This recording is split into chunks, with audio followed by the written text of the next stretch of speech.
আপনারা যথেষ্ট যথেষ্ট ভাগ্যবান এই মানুষটাকে পেয়েছেন। শুধু এই মানুষটাকে হৃদমাঝারে রাখিবেন, ছেড়ে দেবেন না।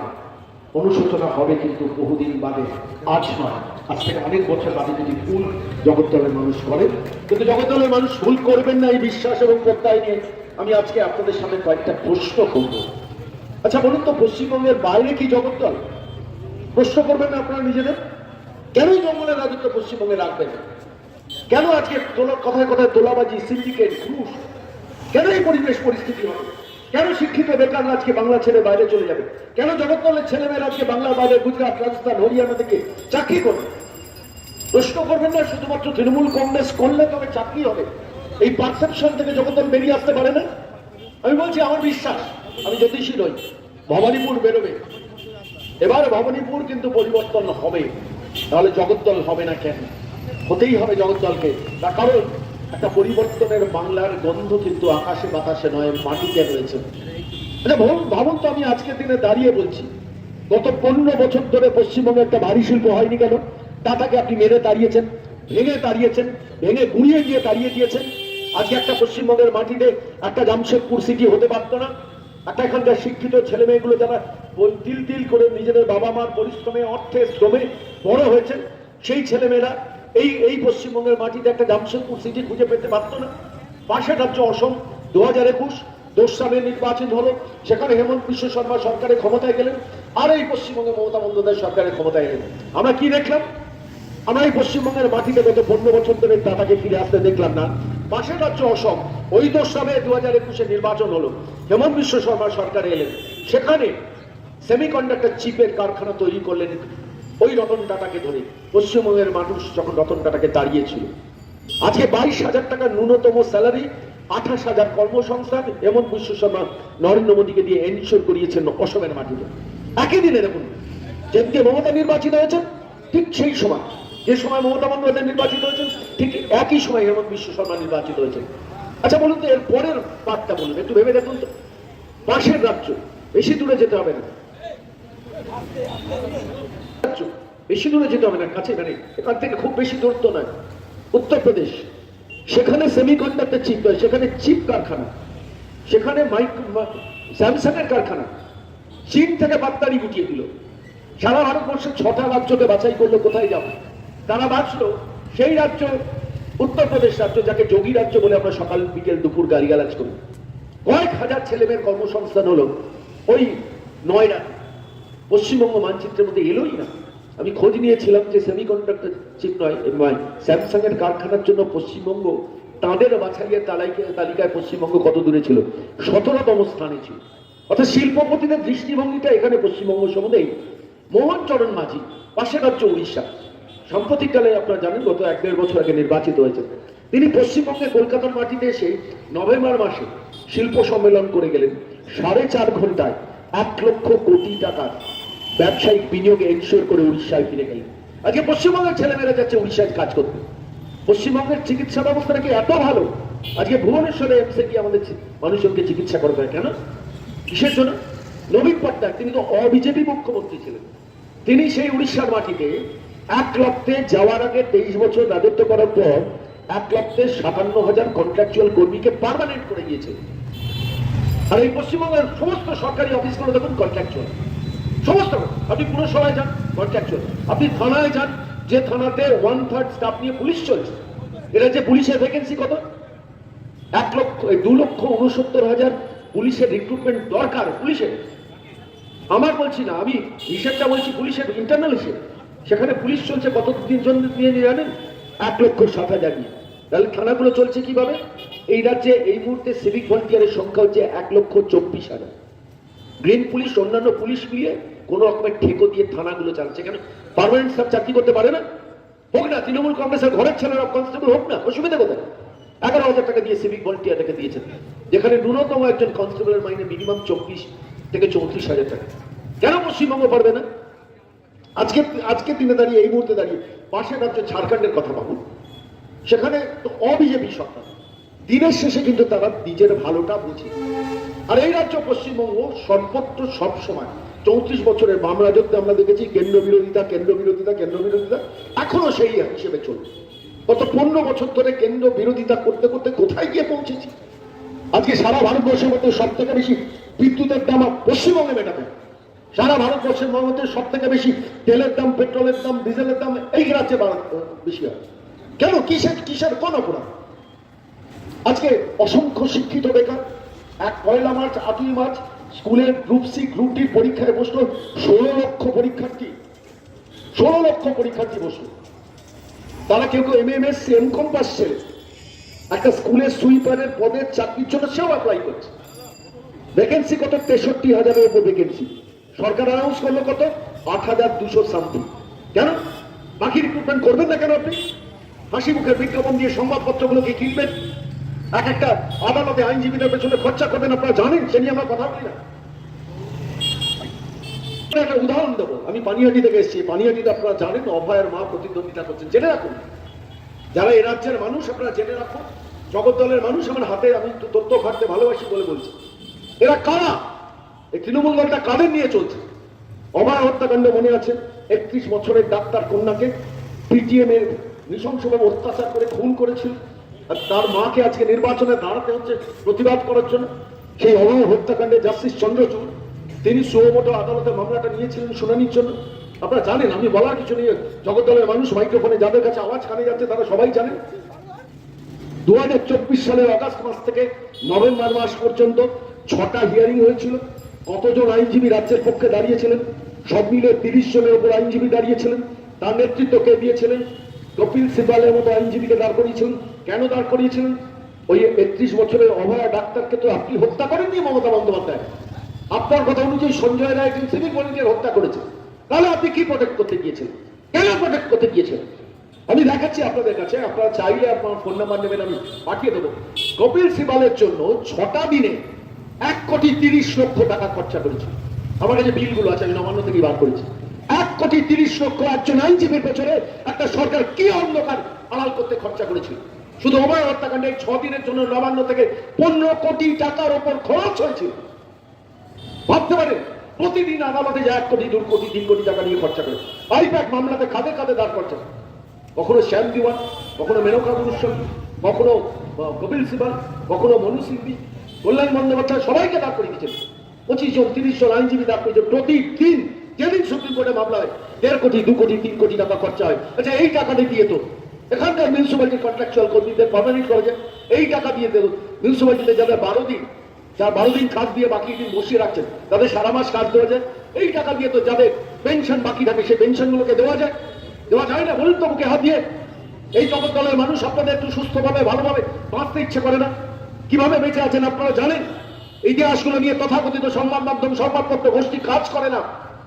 আমি আপনাদের কাছে দেখাচ্ছি, পাশের কেন্দ্র নোয়াপাড়া যিনি দাঁড়িয়েছেন দিনাঙ্কর ভট্টাচার্য, পাহাড়ে চাকরি বেঁচেছিলেন।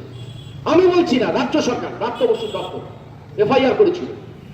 চাইলে আমি FIR-টা নিয়ে নেব। আমি নোয়াপাড়ার মানুষকে বলছি, ঘরে ঘরে FIR-টা দিন। প্রাপ্ত বসু দপ্তর বলছে কিছু এদের নির্বাচনে নিয়ে সে টুকটুক করে দাঁড় করিয়ে দিচ্ছে। যে কোন পশ্চিমবঙ্গে বসবাস করছে ভাববেন না আপনারা। আমি আপনাদের কাছে প্রত্যেককে বলছি, হাত চড় করে বলছি, যে বাচ্চাটাকে আপনি ক্লাস 2-তে, ক্লাস 3-তে, ক্লাস 4-এ, ক্লাস 5-এ আপনারা পড়াশোনা করাচ্ছেন, বড় করাচ্ছেন, ব্যাগ ভর্তি বই নিয়ে মা টানতে টানতে টানতে টানতে নিয়ে গিয়ে স্কুলের মধ্যে ঢুকিয়ে দিচ্ছেন। তারপর যখন স্কুল ছুটি হচ্ছে দুপুর 3টে কি বিকেল 4টের সময়, তখন বাচ্চাটাকে ওই অবস্থায় বার করে নিয়ে গিয়ে আবার দৌড়াচ্ছেন একজন প্রাইভেট টিউটারের কাছে। সেই প্রাইভেট টিউটারের বাড়ির উল্টো দিকে রকে বসিয়ে বাচ্চাটাকে একটু কেক বিস্কুট খাইয়ে দিয়ে বাড়ির প্রাইভেট টিউটারের ঘরে ঢুকিয়ে দিচ্ছেন। সন্ধ্যে 6টা 6:30 পর বাচ্চাটাকে আবার টেনে নিয়ে বাড়ি চলে যাচ্ছেন। বাচ্চাটা ক্লান্তিতে ঘুমিয়ে পড়ছে। মা রান্না বসে আবার বাচ্চাটাকে বলে এসে বলছে, ও তো উঠে বস, পড়তে হবে, পড়াশোনা করতে হবে, মাথা উঁচু করে বড় হতে হবে, ভালো চাকরি পেতে হবে। সেই ছেলেটা যখন গ্র্যাজুয়েট হচ্ছে, সেই ছেলেটা যখন পোস্ট গ্র্যাজুয়েট হচ্ছে, ফার্স্ট ক্লাস পাচ্ছে, তখন সেই ছেলেটাকে বাবা মাকে যেতে হচ্ছে হাওড়া কিংবা শিয়ালদা স্টেশনে গিয়ে, সেখানে গিয়ে হাওড়া শিয়ালদা স্টেশনে সি অফ করতে হচ্ছে বাইরের রাজ্যে চাকরি করার জন্য। এই বাংলা বদলাবেন না। এই বাংলা বদলানোর ভোট 2026-এর 29 তারিখ। সেখানেই আপনারা একজন অসামান্য ব্যক্তিকে পেয়েছেন। সেই প্রার্থী আজকে আমাদের মধ্যে এসছে। আমি বক্তৃতা দীর্ঘায়িত করবো না, কেন সেই মানুষ কিন্তু জগদ্দলের মানুষকে কিন্তু নির্বাচিত করতে হবে। এবং প্রতিপক্ষের নাম হচ্ছে সোমনাথ শ্যাম। আমি কোনো প্রার্থীর ব্যক্তিগত পরিচয় নিয়ে কথা বলতে চাই না। কিন্তু ভাবতে হবে ডক্টর রাজেশ কুমারের মতো মানুষকে আপনারা ছাড়বেন কিনা। প্রশাসনের মধ্যে খবর নিন, পুলিশের মধ্যে খবর নিন, এক্স অ্যাডমিনিস্ট্রেটরের মধ্যে খবর নিন। আমি বারবার দেখেছি যে মানুষগুলোর সম্বন্ধে মাথা উঁচু করে প্রশাসকরাও কথা বলেন, সেই মানুষদেরই একজন ডক্টর রাজেশ কুমার। ডক্টর রাজেশ কুমারের মতো মানুষ আপনাদের সামনে আসছে। একটা কথা দিন শুধু, এই মানুষটাকে ব্যাপক ভোটে নির্বাচনে আপনাদের যেতে হবে। আমি হাত জোর করে ভিক্ষে চাইতে এসেছি আপনাদের কাছে। আমি অনেক দূরে থাকি, কিন্তু আমার মনে হচ্ছে এই মানুষটাকে যদি জগৎপালের মানুষ না জেতায়, সেই পাপের প্রায়শ্চিত্ত আগামী কয়েক দশক বাঙালিকে করতে হবে। কেন বাঙালি গুন্ডা চায় না, ডাকাতি চায় না, লুট চায় না, চুরি চায় না। বাঙালি মাথা উঁচু করে বাঁচতে চায় বিদ্যাসাগর, বিবেকানন্দ, রবীন্দ্রনাথের বাংলায়। সেই বাংলায় ডক্টর রাজেশ কুমারের মতো প্রার্থী আজকে ভারতীয় জনতা পার্টি কেন্দ্রীয় নেতৃত্ব আপনাদের উপহার দিয়েছেন, আর আপনাদের ফিরতি উপহার দিতে হবে প্রতিপক্ষ প্রার্থীকে 30 থেকে 35,000 পারলে আরো বেশি ভোটে মার্জিনে জিতিয়ে জবাব দিতে হবে সব অন্যায়, সব অত্যাচারের।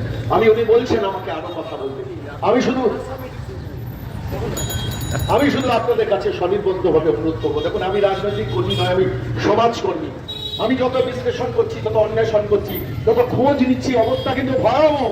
আপনাদের একটা খবর দিই, কলকাতা মেডিকেল কলেজের ইলেকট্রিকের বিল ফেব্রুয়ারি মাসে হয়েছে 31 লক্ষ টাকা সিএসসি থেকে পাঠিয়েছে। পেন অ্যাকাউন্ট থেকে পেমেন্ট হচ্ছে 5.5 লক্ষ টাকা। বিদ্যুতের বিল মেটাতে পারছেন না রাজ্য। ভাটপাড়া মিউনিসিপালিটির পেনশনাররা পেনশন পাচ্ছেন না। কন্ট্রাকচুয়াল কর্মীরা সামান্য তাদের মিনিমাম সম্মানটা পর্যন্ত পাচ্ছে না। রাজ্যটা চলছে সমস্ত কন্ট্রাকচুয়াল কর্মীদের দিয়ে। আপনারা জানেন কতজন, জানি না। সামান্য কন্ট্রাকচুয়াল কর্মীরা, যেসব কন্ট্রাকচুয়াল কর্মীরা সরকারি অফিসে কাজ করেছেন, তারা কি অপরাধ করেছেন বলুন তো? 10,000, 12,000, 14,000 টাকা দিয়ে একটা জীবন চলে যাবে, জীবনটা শেষ হয়ে যাবে। ভাবতে পারেন আপনারা বৃদ্ধাবাসে থাকবেন, ছেলে মেয়েগুলো বাইরে যাবেন। আমি তো একজন বাবা, আমারও ছেলেরা বাইরে, আমার মেয়েটা বাইরে। আমি যখন হাওড়া স্টেশন, শিয়ালদা স্টেশনে কিংবা এয়ারপোর্টে গিয়ে তাদের স্কিপ করি, আমার জীবনে চলতো না বুঝবে না একটা সরকার নবান্নে যারা বসে আছেন। এই প্রশ্নটা ভাবতে না জগৎপালের মানুষ। শুধু সিন্ডিকেট তোলাবাজের রাজত্ব তৈরি করে কমবে খাওয়ার ব্যবস্থা করলে 4 তলা একটা বিল্ডিং হলে তার 1200 স্কয়ার ফুটের ফ্ল্যাট তার কাউন্সিলরের নামে লিখে দিতে হবে। এই বাংলায় কি ভবিষ্যৎ বাংলা আপনারা চেয়েছেন? সারা ভারতবর্ষের মধ্যে বিদ্যুতের বিল সব থেকে বেশি মেটাতে হবে। সারা ভারতবর্ষের মধ্যে 65 লক্ষ পরিযায়ী বাঙালি বাংলার বাইরে চাকরি করতে যাবে। কেন এই অবস্থা হবে? কেন গরু, কয়লা, বালি, পাথর, চাকরি, রেশন যেখানে বেড়েছে 2 হাত দিয়ে লুটেছে। গত কয়েকদিন আগে হাবড়াতে আপনারা দেখেছেন জ্যোতিপ্রিয় মল্লিকের সবাই রাজ্যের মুখ্যমন্ত্রী গিয়েছেন। জগদ্দলের কতজন মানুষ খবর দেন জানি না। এ রাজ্যে 1,89,000 ভুয়ো রেশন কার্ড আছে, জানেন আপনার? ছিল, কিছুটাই বন্ধ করবেন না। প্রতি রেশন কার্ড 5 রকমের রেশন কার্ডের মধ্যে এটিএম সাইজের 3 ধরনের রেশন কার্ডে প্রত্যেক প্রাপককে 145 টাকা ভর্তুকি দেয় কেন্দ্রীয় খাদ্য সুরক্ষা দপ্তর। 5 টাকা দেয় রাজ্য। কিছুতেই সেখানে বায়োমেট্রিক সিস্টেম, আধার কার্ড লিঙ্কিং করতে দেবে না।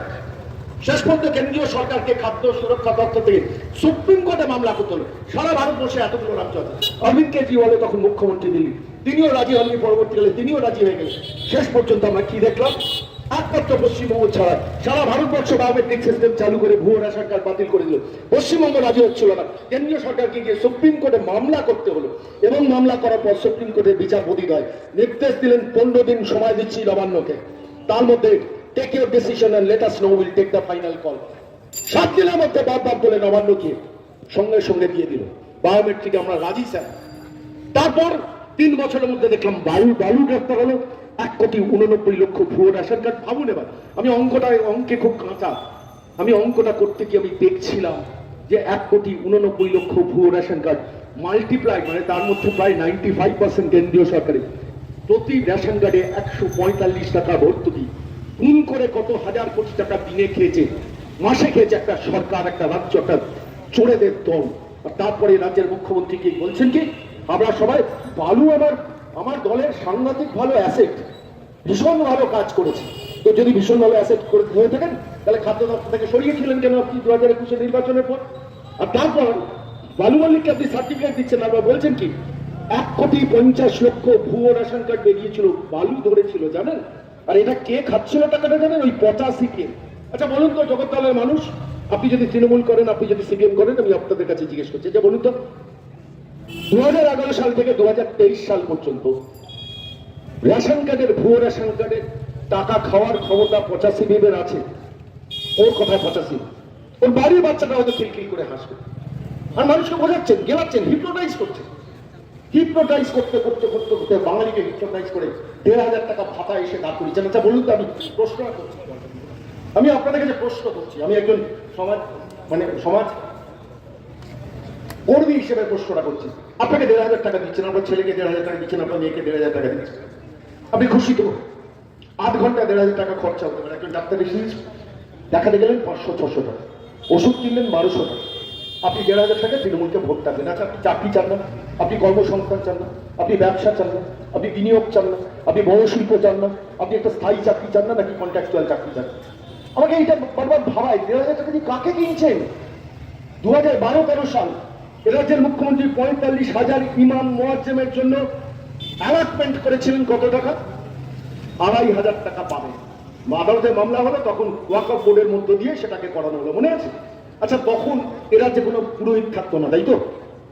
কোনো পুরোহিত থাকতো না। 2012-13 সালের মধ্যে মুয়াজ্জেম ইমামদের ভাতা চালু করলেন।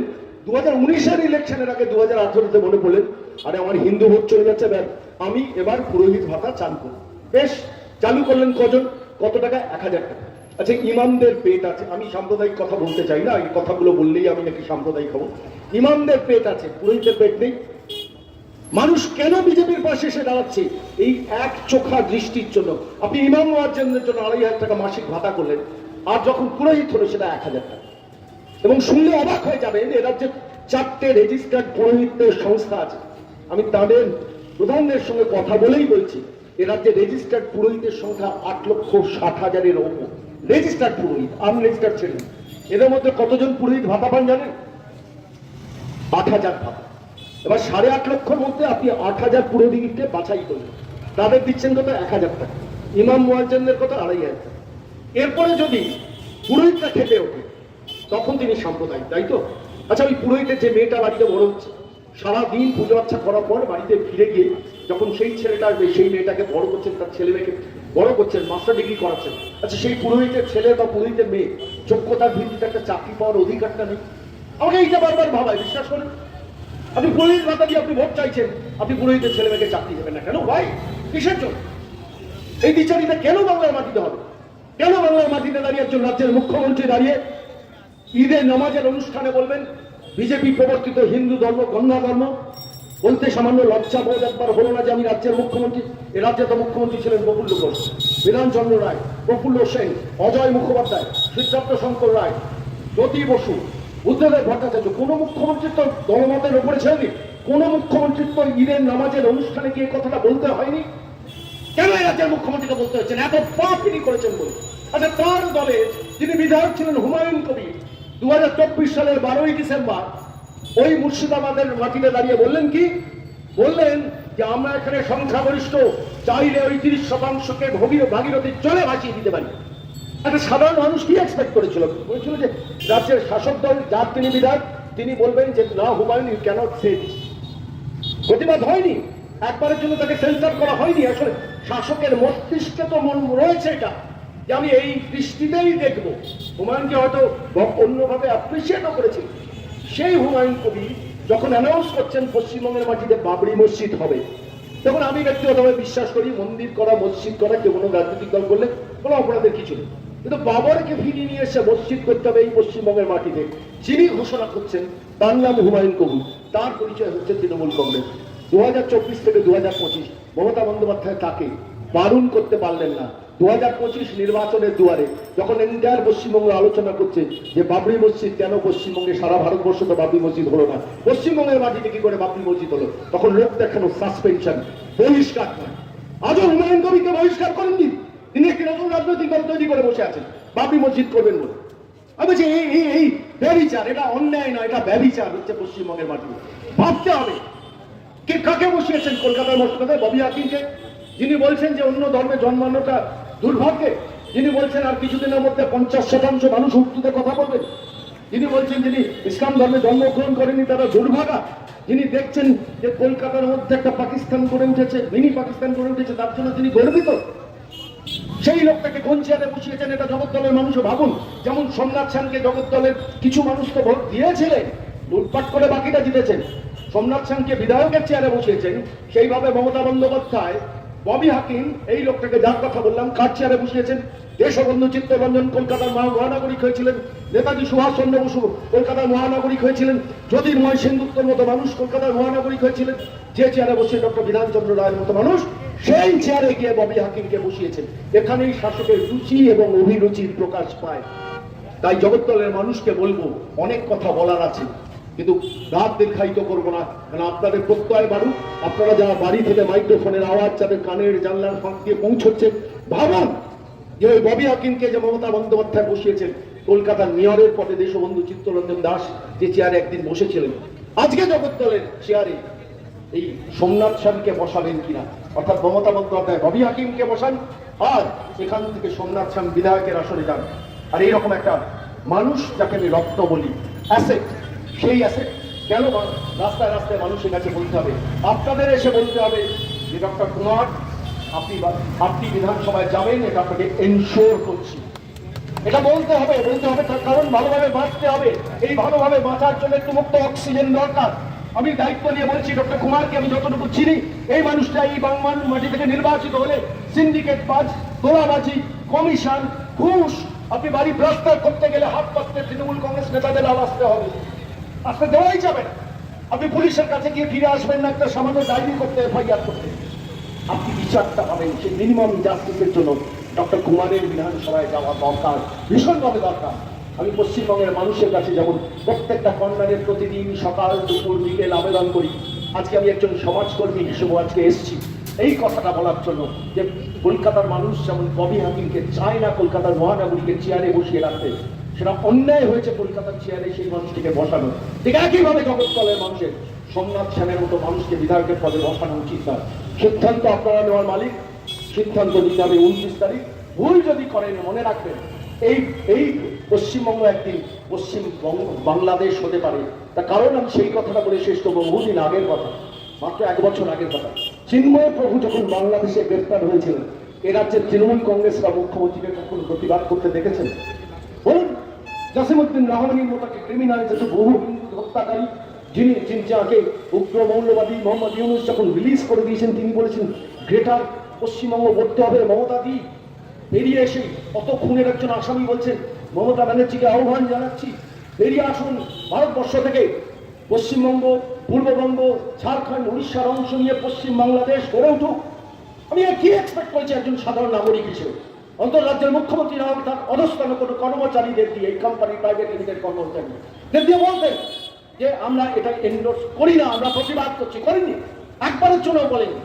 জসিমউদ্দিন রহমানি বলেছেন, তিনি উপভোগ করেছেন, কারণ তার একটা নির্দিষ্ট শ্রেণীর ভোটারকে তার ভীষণ দরকার। আমি বলছি এই ভুল যদি আমরা করি, কোনোদিন দেখেছেন এ রাজ্যের পুলিশ আইএস জঙ্গিকে গ্রেফতার করছে কলকাতা থেকে বা পশ্চিমবঙ্গ থেকে? কোনোদিন দেখেছেন যে বাংলাদেশের জামাতরা লুকিয়ে রয়েছেন তাদের গ্রেফতার করেছেন? আজকে কলকাতা শহরের ওপর পার্ক সার্কাসে সেইখানে দাঁড়িয়ে মুজিবুর রহমানের হত্যাকারী দিনের পর দিন লুকিয়ে বসেছিল, এনআইএ এসে গ্রেফতার করলো, এরা করেনি। পপুলার ফ্রন্ট অফ ইন্ডিয়ার মতো একটা উগ্রপন্থী গোষ্ঠী, ডক্টর কুমার ভালো জানেন, তারা দিনের পর দিন সেন্ট্রাল মুর্শিদাবাদকে পশ্চিমবঙ্গ থেকে বিচ্ছিন্ন করার একটা প্রক্রিয়া চালিয়েছিল। কোনোদিন রাজ্য পুলিশ তার বিরুদ্ধে ব্যবস্থা নেননি, জামাতের বিরুদ্ধে ব্যবস্থা নেন না, আনসারুল্লাহ বাংলার বিরুদ্ধে ব্যবস্থা নেন না, কোন আইএস জঙ্গির বিরুদ্ধে ব্যবস্থা নেন না। আল কায়দার গোষ্ঠী, জঙ্গি গোষ্ঠী লুকিয়ে থাকে পশ্চিমবঙ্গের আনাচে কানাচে বিভিন্ন প্রান্তিক জেলায়। আর এ রাজ্যের শাসক তার মধ্যে ভোটের অঙ্কটা খোঁজেন, আর সেই ভোটের অঙ্কে শেষ পর্যন্ত চিন্ময় প্রভুর পক্ষে কথা বলা যায় না, জসিমউদ্দিন রহমানির বিরোধিতা করা যায় না। সেই অঙ্কে দিনের পর দিন এই পশ্চিমবঙ্গের রাজনীতিটাকে নিয়ন্ত্রণ করছেন একজন শাসক, যিনি গরু, কয়লা, বালি, পাথর, রেশন, মাটি যেখানে যা পেরেছেন লুটে গেছেন। সেই লুঠের রাজত্বের অবসান করতে হবে। বাংলার মানুষকে একটু খোলা আকাশের নিচে মুক্তভাবে অক্সিজেন নিতে হবে, এবং সেই অক্সিজেন নিতে গেলে জগদ্দলের মানুষকে কিন্তু জগদ্দল পাথরের মতো স্থির হয়ে ডক্টর কুমারের মতো একজন বিধক্ত জনকে বিধানসভার অলিন্দে পাঠাতে হবে। অন্তত এই কথাটা বলার জন্য, we are after all human being, আমাদের ভোটার হিসেবে ঠিক করো না, আমরা দিনের শেষে একজন মানুষ। বেদ মাজারে রাখিব, ছেড়ে দিব না, ঘরে ঘরে ধরিত ডক্টর কুমারের মতো মানুষের জন্য। এইটুকু প্রার্থনা। ভালো থাকবেন জগদ্দলের মানুষ, আমার আসবে জগদ্দলের প্রান্তে প্রান্তে। আর আমি যেখানে এখানকার উদ্যোক্তা প্রত্যেককে বলছি, যদি নির্বাচন ডক্টর কুমার জিতবেন, তারপর আপনারা বিজয় সমাবেশ এখান থেকে করবেন। চোর তাম বাঙালি বাংলা বাঁচবে না। এবং সেই চোর কারণ সমাজ প্রত্যেক দিন, প্রত্যেক ঘন্টা, প্রত্যেক মিনিটে প্রত্যেকটা মানুষকে শপথ দিয়ে করতে হবে। এবং এখান থেকে বিজয় সমাবেশ করবেন, সেই দিনটা এক কাপ চা খেতে আপনাদের কাছে আসবো। ভালো থাকবেন। ধন্যবাদ মাননীয় সংবাদ বন্দ্যোপাধ্যায় মহাশয়কে। ইতিমধ্যে আমাদের মধ্যে উপস্থিত হয়েছে আমাদের সম্মানীয়, আমাদের জগদ্দল বিধানসভা 106 জগদ্দল বিধানসভার মাননীয় নরেন্দ্র মোদীর আশীর্বাদ ধন্য আমাদের প্রার্থী ডক্টর